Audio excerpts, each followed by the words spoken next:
श्रीकृष्ण को आर्य समाज रे जोगेश्वर बा जोगीराज श्रीकृष्णकर जय भाव उद्घोष करा जायछि। किंतु एही समाज रे एपरि किछि सदस्य अछंती श्रीकृष्णଙ୍କ सहित जोगेश्वर विशेषण व्यवहार करिबा अनुचित बोली विवेचना करंती। से माने श्रीकृष्ण को किछि अलग रूप रे स्मरण करंती। से माने कहंती जे श्रीकृष्ण को जोगीराज बोली कहिबा अन्य जोगीଙ୍କ प्रति अपमान। कारण जेपरि स्वामी दयानंदଙ୍କ परि अन्य जोगी मानकर समाधि स्थितिर वर्णना एवं समाधि रे रहिबार समय अछि, सेहीपरि श्रीकृष्णଙ୍କର कौनसी वर्णना नहीं। अन्य मंत्रद्रष्टा ऋषि माने कृष्ण को अपेक्षा जोगरे एक उच्च स्तर रे थिले, किंतु कृष्ण कौनसी मंत्रद्रष्टा नथिले, बरं से जणे कामुक व्यक्ति थिले। तेणु सेही कृष्ण को जोगी बोली कहिबा अन्याय अटे। जेपरि रेड्डी फिल्म रे सलमान खान को ऊपर निर्मित एही गीत कुड़ियों का नशा प्यारे नशा सबसे नशीला है, जिसे देखो यहाँ वो हुस्न की बारिश लगीला है, इश्क के नाम पे करते सभी अब रास लीला है, मैं करूं तो साला कैरेक्टर ढीला है। एहार अर्थ हेउची झियो मानकर प्रेम निशा सबुठारु बड़ निशा। जहाकू देख एठी से कामर बरसारे ओदा, प्रेम नाम रे करंती एबे सबु रास लीला, आउ मु ताहा कले मोर क्यारेक्टर ढिला। इस्कनर संस्थापक एवं अमेरिकार धार्मिक गुरु दीपक चोप्रा कहती जे केवल कृष्ण को जानिबा पर ही आमे भैलेंटाइन्स डे माने प्रेमिक दिवसर प्रकृत अर्थ जानी पारिबा। अर्थात से यह जणाइबाकू चाहती कि एही दिन रे युवक युवती माने जहा सब करंती से ताहा कृष्ण को ठारू प्रेरित, जहा कि ना वास्तव रे माने केबे श्रीकृष्ण को जानिछंती ना भैलेंटाइन्स डे नामक एपरी कौनसी दिवस आमर हिंदू कैलेंडर रे अछि। इस्लाम को मानुथिबा जेउ माने बहु पत्नीवाद को विश्वास करती से माने ही श्रीकृष्ण को 16,108 राणी रखिथिबा अभियोग रे तांकर मजा उड़ाती। परंतु स्वामी दयानंद सरस्वती तांको अमर पुस्तक सत्यार्थ प्रकाश रे लिखिछंती जे संपूर्ण महाभारत रे श्रीकृष्णଙ୍କର चरित्र रे कौनसी त्रुटि मिले नाही एवं से जणे आपत पुरुष बोली कहिछंती। स्वामी दयानंद श्रीकृष्ण को महान विद्वान, सदाचारी, गुणवत्ता एवं कुशल राजनेता, संपूर्ण निष्कलंक बोली विवेचना करती। तापरे भी जदि श्रीकृष्ण को चोर, गोपी मानकर लालायित, रमणकारी एवं कुब्जा सह संभोग करिबा इत्यादि इत्यादि दुष्प्रचार करिबा ताहा तांको प्रति अपमान नुहे तो आउ कोन? श्रीकृष्ण चरित्र को नहीं एपरी मिथ्या अभियोगर आधार कौन? यही दूषित अभियोग गुड़िकर आधार हेउची धर्मद्रोही द्वारा व्यभिचारित आजिर पुराण। तेणु आसंतु प्रमाण सहित आज आमे आम पक्ष को सिद्ध करिबा जे पुराण रे वर्णित कृष्ण किपरि एवं महाभारत रे थिबा कृष्ण किपरि। प्रथमे जानिबा पुराण रे लेखा जाइथिबा कृष्णଙ୍କ चरित्र। विष्णु पुराण पंचम स्कंदर अध्याय 13 श्लोक 59-60 रे लेखा होईछि जे गोपी माने निजर पिता पति भाईଙ୍କ अवरोध करिबा सत्वे भी से माने मानु नथिले। रति उपभोग करिबार इच्छा रे से माने प्रत्येक राति रे कृष्णଙ୍କ सहित काम उपभोग करुथिले। कृष्ण मध्य तांको किशोर बयस को सम्मान करी राति रे सेमानଙ୍କ सहित रमण करुथिले। कृष्ण गोपीଙ୍କ सहित जेउ प्रकार रे रमण करुथिले सेथिरे पुराणर लेखक श्रीकृष्ण को कलंकित करिबारे कौनसी सुजोग छाड़ी नांती। एहा भागवत पुराण स्कंद 10 अध्याय 33 श्लोक 17 रे लेखा जाइछि कि बेले बेले कृष्ण तांको शरीर को निज हाथ रे स्पर्श करुथिले, बेले बेले से तांको कामभरा बांको दृष्टि रे देखुथिले, बेले बेले से मस्ती रे तांको सहित खोला खोली हास्य विलास थट्टा मजा करुथिले, जेपरि जणे शिशु तन्मय होई निज छाया सहित खेलुथाए। सेहीपरि कृष्ण मस्त होई सेही ब्रज सुंदरी मानक सहित रमण काम क्रीड़ा विषय भोगरे लिप्त रहुथिले। भागवत पुराण स्कंद 10 अध्याय 29 श्लोक 45-46 रे लेखा होईछि जे कृष्ण गोपी मानक सहित जमुना कूल रे कर्पूर समान बालुका तटरे प्रवेश कले। सेही स्थान जल तरंगरे शीतल कुमुदिनीर सुगंधरे सुभाषित थिला। सेठारे कृष्ण गोपीଙ୍କ सह रमण करिबा, सेमानंकु बाहुबंधन रे आलिंगन करिबा, हाथ को दबाइबा, हाथ धरिबा, जंघ को स्पर्श करिबा, लेहेंगा टाणिबा, स्तन को स्पर्श करिबा, परिहास करिबा, नखरे सेमानंक अंग को चिमुड़िबा, विनोदपूर्ण चितवन दृष्टि रे देखिबा, मूर्खी हसिबा, एही क्रिया मानक द्वारा नव जौवना गोपी को प्रसन्न जागृत करी ସେମାନଙ୍କ ସହ ରାତ୍ରିରେ ରମଣ ବିଷୟ ଭୋଗ କରିବା ଇତ୍ୟାଦି ଇତ୍ୟାଦି। ଶ୍ରୀକୃଷ୍ଣଙ୍କୁ କଳଙ୍କିତ କରିବା ପାଇଁ ଭାଗବତ ଲେଖକ ସ୍କନ୍ଦ 10ର ଅଧ୍ୟାୟ 29-33ରେ ଏପରି ଅଶ୍ଳୀଳ ଅଭଦ୍ର ଚିନ୍ତାଧାରା ବର୍ଣ୍ଣନା କରିଛନ୍ତି ଯାହାକୁ ସାମାଜିକ ମର୍ଯ୍ୟାଦାର ପାଳନ କରିବା ହେତୁ ଆମେ ତାହା ବର୍ଣ୍ଣନା କରିପାରିବୁ ନାହିଁ। ପୁରାଣରେ ରାଧା ଏବଂ କୃଷ୍ଣଙ୍କ ବର୍ଣ୍ଣନ। ଦର୍ଶକ ବନ୍ଧୁ, ରାଧାଙ୍କ ନାମ କୃଷ୍ଣଙ୍କ ସହିତ ନିଆଯାଇଥାଏ, ଯାହାକି ମହାଭାରତରେ ରାଧାଙ୍କର କୌଣସି ବର୍ଣ୍ଣନା ହିଁ ନାହିଁ। ରାଧାଙ୍କ ବର୍ଣ୍ଣନା ବ୍ରହ୍ମବୈବର୍ତ୍ୟ ପୁରାଣରେ ଅତ୍ୟନ୍ତ ଅଶୋଭନୀୟ ଅଶ୍ଳୀଳ ଭାବରେ ମିଳିଥାଏ। ବ୍ରହ୍ମବୈବର୍ତ୍ୟ ପୁରାଣ କୃଷ୍ଣ ଜନ୍ମ ଅଧ୍ୟାୟ 3 ଶ୍ଲୋକ 59, 60, 61, 62ରେ ଲେଖା ହୋଇଛି ଯେ ଗୋଲୋକରେ କୃଷ୍ଣଙ୍କ ପତ୍ନୀ ରାଧା କୃଷ୍ଣଙ୍କୁ ଏକ ପର ସ୍ତ୍ରୀ ସହ ଧରିଦେଲେ। ସେତେବେଳେ ସେ ତାଙ୍କୁ ଅଭିଶାପ ଦେଇ କହିଥିଲେ, ହେ ବ୍ରଜ ପ୍ରିୟ କୃଷ୍ଣ, ତୁମେ ଏଠାରୁ ଚାଲିଯାଅ। ତୁମେ ମୋତେ କାହିଁକି ଏତେ କଷ୍ଟ ଦେଉଛ? ତୁମେ ମନୁଷ୍ୟ ପରି ମୈଥୁନ ଲୋଭୀ ଅଟ, ତେଣୁ ତୁମେ ମନୁଷ୍ୟ ଯୋନିରେ ଜନ୍ମ ନେବ। ଗୋଲୋକ ଛାଡ଼ି ପୃଥିବୀକୁ ଚାଲିଯାଅ। ହେ ସୁଶୀଳା, ହେ ଶଶିକଳା, ହେ ପଦ୍ମାବତୀ, ହେ ମାଧବୀ, ଏହି କୃଷ୍ଣ ଏକ ଧୂର୍ତ୍ତ ଅଟେ। ତାଙ୍କୁ ଏଠାରୁ ବାହାର କର।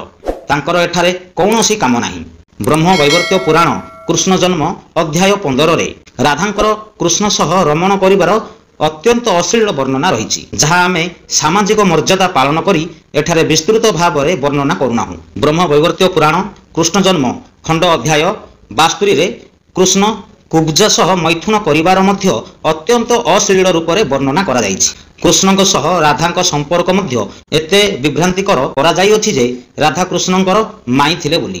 କୃଷ୍ଣଙ୍କ ଗୋପୀମାନେ କିଏ ଥିଲେ? କଲିକତାରୁ ପ୍ରକାଶିତ ପଦ୍ମପୁରାଣ ଉତ୍ତରଖଣ୍ଡ ଅଧ୍ୟାୟ 245ରେ ଲେଖା ହୋଇଛି ଯେ ଯେତେବେଳେ ରାମଚନ୍ଦ୍ର ବନବାସରେ ଦଣ୍ଡକା ଅରଣ୍ୟ ପହଞ୍ଚିଥିଲେ, ସେତେବେଳେ ତାଙ୍କର ସୁନ୍ଦର ରୂପକୁ ଦେଖି ସେଠିକାର ନିବାସୀ ସବୁ ମୁନି ଋଷିମାନେ ତାଙ୍କ ସହ ଭୋଗ କରିବାର ଇଚ୍ଛା କଲେ। ଆଉ ସେହି ଋଷିମୁନିମାନେ ଦ୍ୱାପରରେ ଗୋପୀ ରୂପରେ ଜନ୍ମ ହୋଇଥିଲେ। ରାମଚନ୍ଦ୍ର କୃଷ୍ଣ ହେଲେ ଏବଂ ପରେ କୃଷ୍ଣ ସେହି ଗୋପୀମାନଙ୍କ ସହିତ ଉପଭୋଗ କଲେ। ଏହି କାରଣରୁ ସେହି ଗୋପୀମାନେ ମୋକ୍ଷ ପାଇଲେ, ଅନ୍ୟଥା ସେମାନେ ଏହି ଭବସାଗରରୁ କଦାପି ମୁକ୍ତ ହୋଇନଥାନ୍ତେ। ଏବେ ଆପଣ ଚିନ୍ତା କରନ୍ତୁ, କ'ଣ ଗୋପୀମାନଙ୍କର ଉତ୍ପତ୍ତିର ଏହିପରି ଦୃଷ୍ଟାନ୍ତ ଉଦାହରଣକୁ ବୁଦ୍ଧି ସହିତ ଗ୍ରହଣ କରାଯାଇପାରିବ କି? ଶ୍ରୀକୃଷ୍ଣ ମହାରାଜଙ୍କ ବାସ୍ତବିକ ରୂପ। ଏପର୍ଯ୍ୟନ୍ତ ଆମେ ପୁରାଣରେ ବର୍ଣ୍ଣିତ ଗୋପୀମାନଙ୍କ ପ୍ରିୟ କୃଷ୍ଣ ରାଧାଙ୍କ ସ୍ୱାମୀ ଏବଂ ରାସଲୀଳା ରଚିଥିବା କୃଷ୍ଣଙ୍କ ବିଷୟରେ ଜାଣିଲେ, ଯାହା ନିଶ୍ଚିତ ଭାବରେ ଅସତ୍ୟ ଅଟେ। ବର୍ତ୍ତମାନ ଆମେ ଯୋଗେଶ୍ୱର, ଯୋଗୀରାଜ, ନୀତି ନିରୂପଣ, ମହାନ କୂଟନୀତିଜ୍ଞ ଶ୍ରୀକୃଷ୍ଣଙ୍କ ସତ୍ୟ ରୂପକୁ ଜାଣିବା। ଆନନ୍ଦ ମଠ ଏବଂ ବନ୍ଦେ ମାତରାମ ରଚୟିତା ବଙ୍କିମଚନ୍ଦ୍ର ଚାଟାର୍ଜୀ 36 ବର୍ଷ ଧରି ମହାଭାରତ ଉପରେ ଅନୁସନ୍ଧାନ କରିବା ପରେ ଶ୍ରୀକୃଷ୍ଣ ମହାରାଜଙ୍କ ଉପରେ ଏକ ଉତ୍କୃଷ୍ଟ ପୁସ୍ତକ ଲେଖି କହିଛନ୍ତି ଯେ ମହାଭାରତ ଅନୁଯାୟୀ ଶ୍ରୀକୃଷ୍ଣଙ୍କର କେବଳ ଗୋଟିଏ ହିଁ ପତ୍ନୀ ଥିଲେ। ସେ ହେଉଛନ୍ତି ରୁକ୍ମିଣୀ। ତାଙ୍କର 2, 3 କିମ୍ବା 16,000 ପତ୍ନୀ ହେବାର କୌଣସି ପ୍ରଶ୍ନ ହିଁ ଉଠେ ନାହିଁ। ଏପରିକି ରୁକ୍ମିଣୀଙ୍କ ସହ ବିବାହ ପରେ ଶ୍ରୀକୃଷ୍ଣ ତାଙ୍କ ସହ ବଦ୍ରିକା ଆଶ୍ରମକୁ ଯାଇଥିଲେ। 12 ବର୍ଷ ପର୍ଯ୍ୟନ୍ତ ତପ ଏବଂ ବ୍ରହ୍ମଚର୍ଯ୍ୟ ପାଳନ କରିବା ପରେ ତାଙ୍କର ଏକ ପୁତ୍ର ଜନ୍ମ ହୋଇଥିଲା, ଯାହାଙ୍କ ନାମ ପ୍ରଦ୍ୟୁମ୍ନ ଥିଲା। ତେଣୁ ଶ୍ରୀକୃଷ୍ଣଙ୍କ ସହ 16,000 ଗୋପୀଙ୍କୁ ଯୋଗ କରିବା ତାଙ୍କ ଚରିତ୍ର ପ୍ରତି ଅନ୍ୟାୟ ନୁହେଁ ତ ଆଉ କ'ଣ? କାରଣ ଯିଏ ସ୍ୱୟଂ ଉପଦେଶ ଦେଇଛନ୍ତି ଯେ ମାତୃବତ ପରଦାରେଷୁ, ଅର୍ଥାତ୍ ପର ସ୍ତ୍ରୀଙ୍କୁ ମା ସମ୍ମାନ ଦେଖିବା ଉଚିତ। ଯିଏ ଗୋଟିଏ ସ୍ତ୍ରୀର ଅପମାନ ପାଇଁ ସମଗ୍ର ଆର୍ୟବ୍ରତରେ ମହାବିନାଶ ରଚିପାରନ୍ତି, ସେହି ଦିବ୍ୟ ଚରିତ୍ରଙ୍କ ନାମରେ ପୁଣି 12-16 ବର୍ଷର ଜଣେ କିଶୋର ବାଳକ ନାମରେ ମାତୃସମ ଗୋପୀଙ୍କ ବସ୍ତ୍ର ଚୋରାଇବା, ସେମାନଙ୍କ ସହ ରମଣ କରିବା, କଥାକୁ ଏପରି ଅଶ୍ଳୀଳ ମିଥ୍ୟା ପ୍ରଚାର କରିବା ତାଙ୍କ ପ୍ରତି ଅନ୍ୟାୟ ନୁହେଁ ତ ଆଉ କ'ଣ? ଯେଉଁ କର୍ମକୁ କଳ୍ପନା କରିବା ବି ଆଜିର ନଗ୍ନ ନିର୍ଲଜ ଆଧୁନିକ ଯୁଗରେ ମଧ୍ୟ ମହାପାପ ରୂପେ ବିବେଚନା କରାଯାଏ, ପୁଣି ସ୍ୱୟଂ ଭଗବାନ ସତ୍ୟଶିଷ୍ଟ ଏବଂ ଧର୍ମମୟ ଯୁଗରେ ଏପରି କରିଥିବେ ବୋଲି ବିଶ୍ୱାସ କରୁଥିବା ବ୍ୟକ୍ତି ନିଶ୍ଚିତ ଭାବରେ ଏକ ପାଖଣ୍ଡୀ କିମ୍ବା ଅନ୍ଧବିଶ୍ୱାସୀ ଅଟେ। କାରଣ ଭଗବାନ କେବେ ବି କୌଣସି ଭୁଲ କରନ୍ତି ନାହିଁ ଏବଂ ଯିଏ ଭୁଲ କରେ ସେ କେବେ ବି ଭଗବାନ ନୁହନ୍ତି।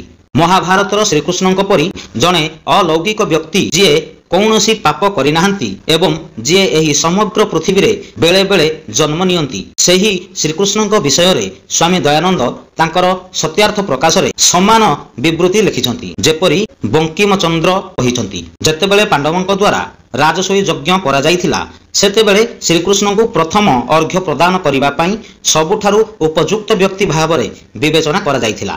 ଯେତେବେଳେ ସେଠାରେ ଅନେକ ସାଧୁ ସନ୍ଥ ଋଷି ମୁନି ଉପସ୍ଥିତ ଥିଲେ।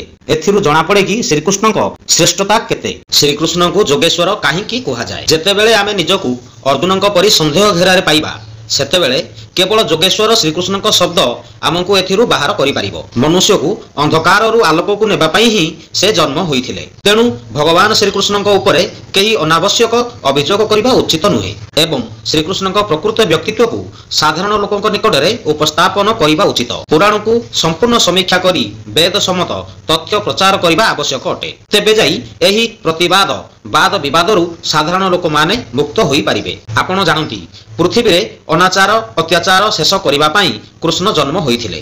ଯୁଦ୍ଧ କ୍ଷେତ୍ରରେ ସେ ଅର୍ଜୁନଙ୍କୁ ଯେଉଁ ଉପଦେଶ ଦେଇଛନ୍ତି ତାହା ଆଜି ବି ଜଣେ ସଂଶୟଗ୍ରସ୍ତ ବ୍ୟକ୍ତିଙ୍କ ପାଇଁ ଅତ୍ୟନ୍ତ ଉପଯୋଗୀ ଅଟେ। ତାଙ୍କର ଯୋଗେଶ୍ୱର ରୂପ ମନୁଷ୍ୟକୁ ଅନ୍ଧକାରରୁ ଆଲୋକକୁ ନେବା ପାଇଁ କାର୍ଯ୍ୟ କରେ। ସେହି କୃଷ୍ଣ ସ୍ୱୟଂ ନିଜ ଶ୍ରୀମୁଖରୁ ଯୋଗ ଶାସ୍ତ୍ରର ପ୍ରଶଂସା କରିଛନ୍ତି। ଆଉ ଯୋଗ ବିଜ୍ଞାନକୁ ମଧ୍ୟ ବେଦ ପୁରାଣ ଏବଂ ଦର୍ଶନର ଗ୍ରନ୍ଥରେ ବିସ୍ତୃତ ଭାବରେ ବର୍ଣ୍ଣନା କରାଯାଇଛି।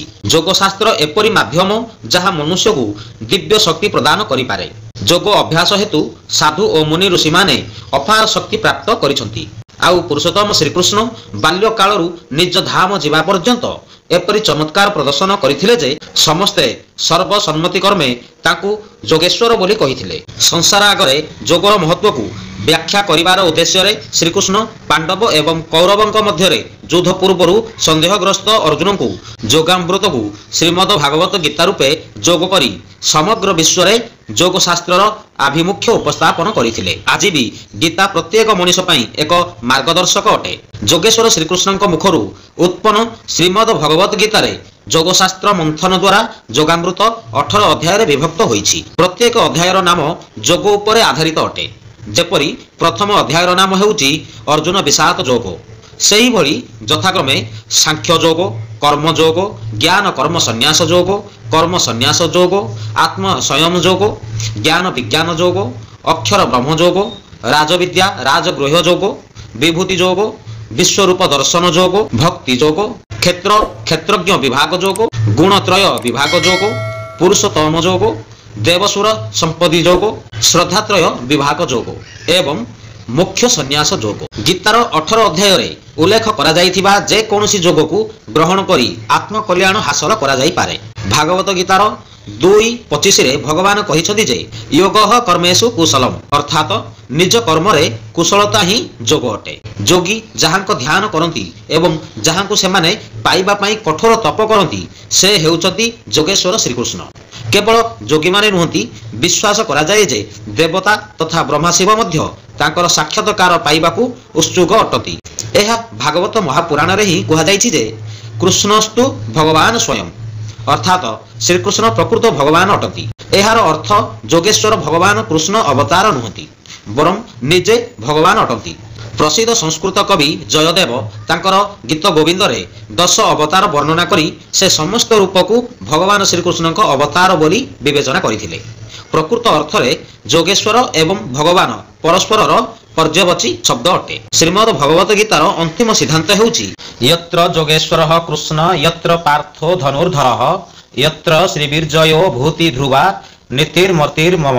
ଗୀତା ଶେଷରେ ଧୃତରାଷ୍ଟ୍ରଙ୍କୁ ଏହି ଶ୍ଲୋକରେ ସଞ୍ଜୟ କହିଛନ୍ତି, ଯେଉଁଠାରେ ଯୋଗେଶ୍ୱର ଶ୍ରୀକୃଷ୍ଣ ଏବଂ ଗାଣ୍ଡିବ ଧନୁର୍ଧର ଅର୍ଜୁନ ରହିଛନ୍ତି ସେଠାରେ ଶ୍ରୀ ବିଜୟ ବିଭୂତି ଏବଂ ଧର୍ମ ରହିଛି। ଏହା ମଧ୍ୟ ସତ୍ୟ, କାରଣ ଆଜି ବି ଏପରି ସନ୍ଦେହଜନକ ପରିସ୍ଥିତି ପ୍ରତ୍ୟେକ ବ୍ୟକ୍ତିଙ୍କ ଜୀବନରେ ଆସିଥାଏ। ଯେତେବେଳେ ସେ କୌଣସି ନିଷ୍ପତ୍ତି ନେବାକୁ ଅସମର୍ଥ ହୁଅନ୍ତି, ତାଙ୍କୁ ତାଙ୍କର ଅଜ୍ଞାନତାକୁ ଦୂର କରିବା ଏବଂ ଜ୍ଞାନର ଆଲୋକ ଦେବା ଯୋଗେଶ୍ୱରଙ୍କ ବାଣୀ ଉପଯୋଗୀ ହୋଇଥାଏ। ତେଣୁ ଆମକୁ ମଧ୍ୟ ଅର୍ଜୁନଙ୍କ ପରି ଯୋଗେଶ୍ୱର କୃଷ୍ଣଙ୍କ ଦ୍ୱାରା ପ୍ରଦର୍ଶିତ ପଥ ଅନୁସରଣ କରିବାକୁ ସଂକଳ୍ପ କରିବାକୁ ପଡ଼ିବ। ଆଉ ଯୋଗେଶ୍ୱରଙ୍କ ବାସ୍ତବିକ ଚରିତ୍ରକୁ ବୁଝି ପୁରାଣରେ ଲେଖାଯାଇଥିବା ଭ୍ରମକୁ ଦୂର କରିବାକୁ ପଡ଼ିବ। ତେବେ ଯାଇ ଯୋଗେଶ୍ୱରଙ୍କ ଜନ୍ମ ବାର୍ଷିକୀ ପାଳନ କରିବା ଅର୍ଥପୂର୍ଣ୍ଣ ପ୍ରମାଣିତ ହେବ। ଯୋଗେଶ୍ୱର ଶ୍ରୀକୃଷ୍ଣଙ୍କ ଶିକ୍ଷା ଆଜି ବି ସେତିକି ପ୍ରାସଙ୍ଗିକ ରହିଛି ଯେମିତି ଦ୍ୱାପର ଯୁଗରେ ଥିଲା। ଦର୍ଶକ ବନ୍ଧୁ, ବର୍ତ୍ତମାନ ଆପଣ ସ୍ୱୟଂ ନିର୍ଣ୍ଣୟ କରନ୍ତୁ କି କେଉଁ କୃଷ୍ଣଙ୍କୁ ପୂଜା କରିବେ। ଆଶା କରୁଛୁ ଆପଣ ଏହାକୁ ଭଲ ଭାବରେ ବୁଝିପାରିଥିବେ। ଯଦି ଭିଡ଼ିଓଟି ଭଲ ଲାଗିଥାଏ ଭିଡ଼ିଓଟିକୁ ଲାଇକ୍ ସହିତ ସେୟାର କରି କମେଣ୍ଟରେ ଜୟ ଯୋଗେଶ୍ୱର ଶ୍ରୀକୃଷ୍ଣ ଅବଶ୍ୟ ଲେଖନ୍ତୁ। ନମସ୍କାର।